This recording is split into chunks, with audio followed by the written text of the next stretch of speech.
Assalamualaikum dan salam sehati sejiwa. Nasib yang menimpa 104 orang penghuni rumah panjang Charles Igat di Teluk Telalo Pulau Kerto Sibu yang terjejas akibat kebakaran yang memusnahkan rumah panjang 14 pintu Rabu lepas terus mendapat perhatian ramai. Semalam Jabatan Kebajikan Masyarakat JKM Sibu tampil menghulurkan sumbangan bagi membantu penduduk terbabit.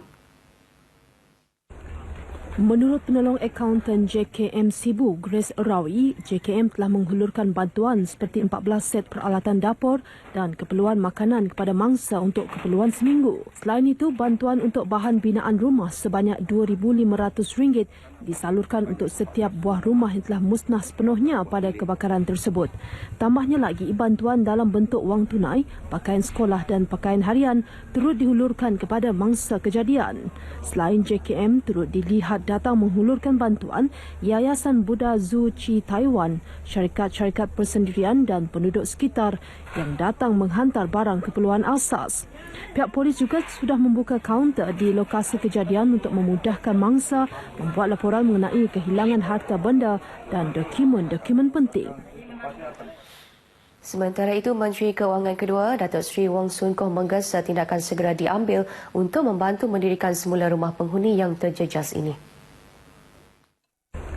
Ditemui media semasa lawatan ke lokasi kebakaran tersebut, Datuk Seri Wong memberitahu pihaknya telah menyalurkan bantuan segera sebanyak RM500 kepada ketua keluarga untuk 14 pintu rumah panjang tersebut. Tambah beliau, bahan-bahan binaan seperti papan lapis, tiang, atap rumah dan sebagainya akan turut disediakan untuk membantu mangsa mendirikan semula rumah panjang mereka menerusi aktiviti gotong royong. Beliau juga menyeru agensi-agensi dan pihak NGO untuk memberikan bantuan sewajarnya bagi membantu mangsa.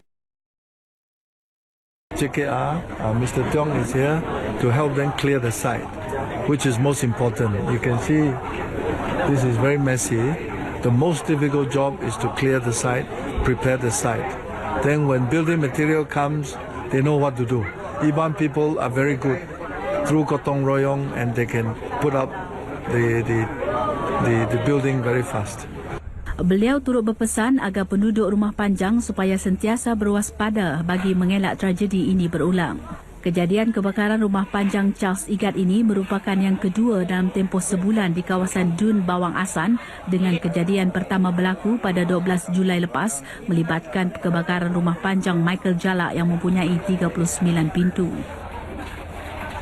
Manakala di Kuching, seramai 13 orang tinggal selai sepinggang selepas rumah separa kayu yang mereka diami musnah dalam satu kebakaran di Kampung Haji Baki semalam. Menurut penolong pengarah operasi Jabatan Bomba dan Penyelamat Sarawak Farhan Sufian Borhan, dalam kejadian sekitar pukul 10 pagi itu, pihaknya telah menggerakkan 2 jentera pemadam dengan kekuatan 13 anggota bomba bagi mengawal kebakaran yang memusnahkan 2 buah rumah kayu. Pihaknya mengambil masa hampir sejam untuk mengawal kebakaran setiba di lokasi pada jam 11 pagi berikutan keadaan api yang begitu marak. Farhan yang dihubungi pemberita RTM mengesahkan kejadian ini di Kuching. Bagaimanapun, tiada kemalangan jiwa dilaporkan dan punca kebakaran sedang disiasat. Sementara itu, salah seorang penghuni yang ditemui menceritakan detik ketika kejadian. Tiada yang tinggal lah. Nasib anak cucu. Dalam hati kami anak cucu aja lah yang noya. Tapi sekali kami pulang, alhamdulillah semua tidaknya selamat. Buat masa ini, beliau serta keluarga akan menumpang di rumah jiran sebelah yang turut menerima kesan daripada kebakaran itu. Festival Hutan Hujan Sedunia RWMF Siri ke-19 menyasarkan kehadiran seramai 20,000 pengunjung ke acara tahunan yang berlangsung selama 3 hari itu bermula hari ini. Menurut Ketua Pegawai Eksekutif Lembaga Pelancongan Sarawak, Datuk Iqbal Honjoy, sasaran baru itu berdasarkan sambutan 18,000 pengunjung ke acara ke-24 terbesar dunia itu pada tahun lalu.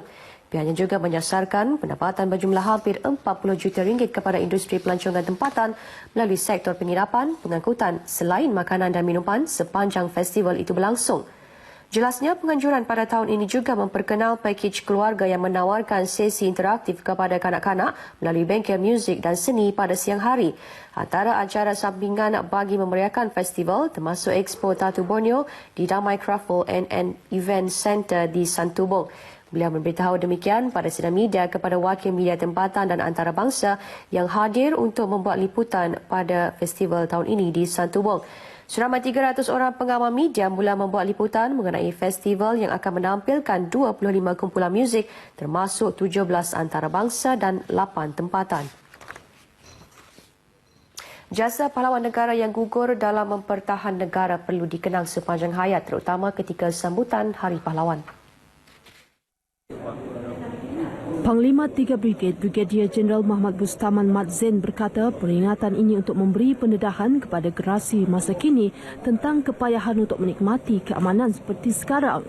Ianya akan memberi peringatan, pengajaran pada mereka-mereka yang generasi muda dan juga mereka-mereka yang masih hidup bahawa keamanan ini bukan datang begitu saja, dicapai melalui susah payah. Tambah beliau, generasi baru perlu didedahkan tentang sejarah peperangan ini dan perlu mengetahui perihal pengorbanan seseorang seperti Rasti Buang gugur di Perak pada tahun 1971. Beliau berkata demikian ketika ditemui pemberita dalam majlis tahlil sempena sambutan Hari Pahlawan di Masjid Kampung Buntal, Anjuran Persatuan Bekas Anggota Tentera. Selain majlis tahlil, beliau turut ke kawasan perkuburan melawat makam pahlawan Rasti Buang. Hari Potensi Tabika Kemas peringkat Zon 1 Kuching Semarahan di Kuching semalam menyaksikan seramai 408 orang kanak-kanak merangkumi usia 5 dan 6 tahun menyertai 9 acara yang dipertandingkan meliputi acara individu dan berkumpulan. Dalam majlis tersebut, Tabika Kemas P193 Santubong telah merangkul juara keseluruhan manakala kanak-kanak yang menjojohan bagi setiap acara akan mewakili Zon 1 ke peringkat negeri Sarawak sebelum terpilih ke peringkat kebangsaan yang akan berlangsung pada hujung tahun ini. Penutupan majlis diserempunakan oleh Menteri Muda Pembangunan Awal Kanak-kanak dan Pembangunan Keluarga Sharifah Hasidah Said Aman Ghazali.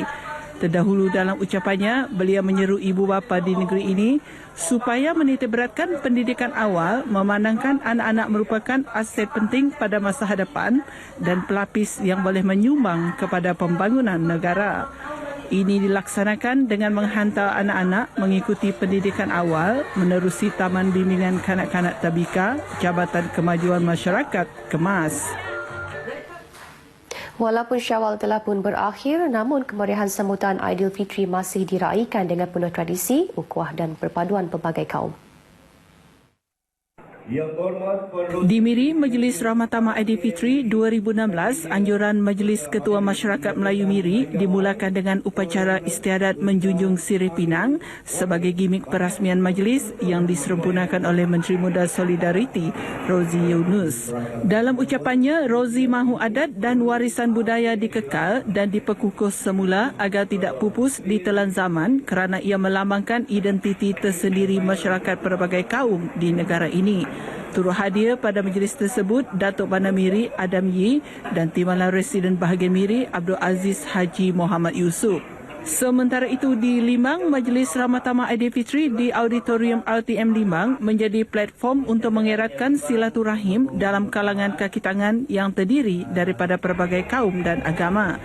Pengurus stesen RTM Limang, Montgomery Montaha berharap kerjasama padu dalam menjayakan majlis tersebut dapat diteruskan bagi memastikan mana-mana perancangan program akan datang dilaksanakan dengan jayanya.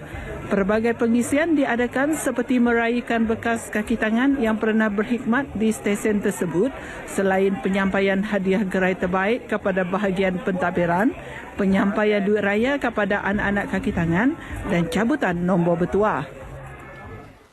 Seterusnya kita beralih ke segmen agenda hari ini.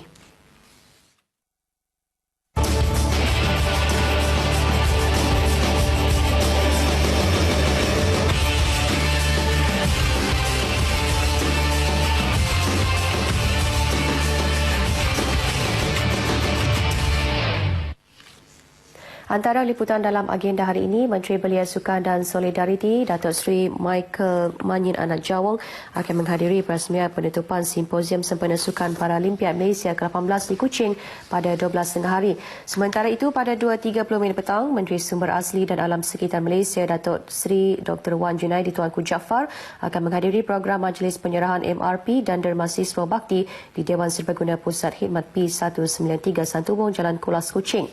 Manakala pada 3 3 petang, Menteri Muda Belia dan Sukan Datuk Haji Abdul Karim Rahman Hamzah akan merasmikan program Paint the World Concert 2.0 di Dewan Sorah Miri.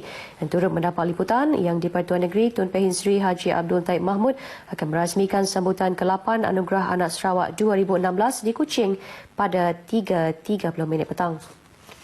Baik saudara, demikian antara liputan acara dalam agenda hari ini. Dan untuk berita seterusnya, kita bersama Aisyah di Angkasa Puri. Silakan Aisyah.